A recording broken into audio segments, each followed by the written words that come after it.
Hi, Chelsea and Angela. So, one of the things that I've been wanting to talk about in regards to Salman Rushdie's Midnight's Children is his actual use of magic or the attempt at magical realism in this book, because I think it's something different, if not kind of rare, maybe what makes this book kind of a hallmark or something that stands out. But I was wondering what you all thought about the magic, his use of magic, and just a couple things to consider. I think a couple of the things that jumped out at me.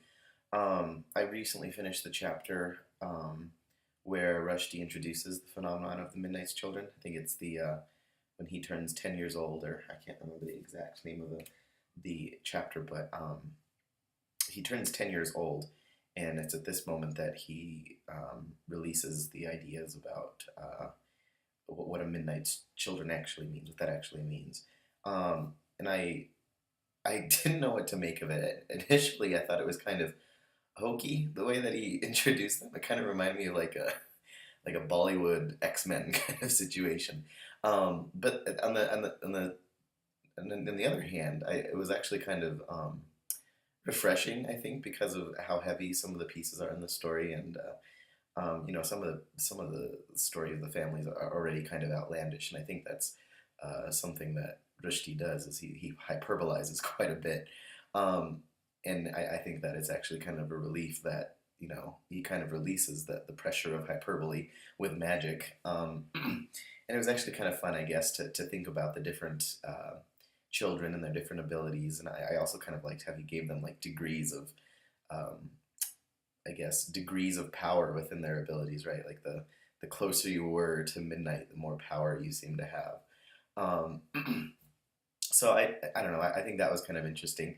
I think another piece that was really interesting to me about the magical realism was the how I feel like Salim, the narrator, he's always flirting with this really fine line of validity and veracity, right? Like always trying to validate and say that what he's saying is true, right? Which I kind of roll my eyes at every now and then. But I think what's really interesting is that right before Rushdie introduces probably the most fantastical part of this book, the Midnight's Children, we find out that Padma accidentally poisons him, and he's actually coming down from a fever, right? And so, when I was reading, I automatically thought, and my line of inquiry is already trying to think about illness, right? And this actually is working really well with my paper. But I was wondering, like it's at this point in the book where we can actually start to question his veracity, all because he's been poisoned, and he's suddenly kind of ill, and he's telling this part of the story in a fit of a fever almost. So I think this point of the story, I think it's really interesting to me that out of all the things that we're supposed to question in this book, um, that this was purposely done so that way we question the magic of the Midnight's Children in general. Um, and so, I just wanted to throw that out there to think about, to what extent are we supposed to believe this magic? I mean, in the chapters, he consistently reiterates and says that, this is completely true. You can't make this up. So, but I wonder though if like we're supposed to think that he is making this up because he has a fever, right?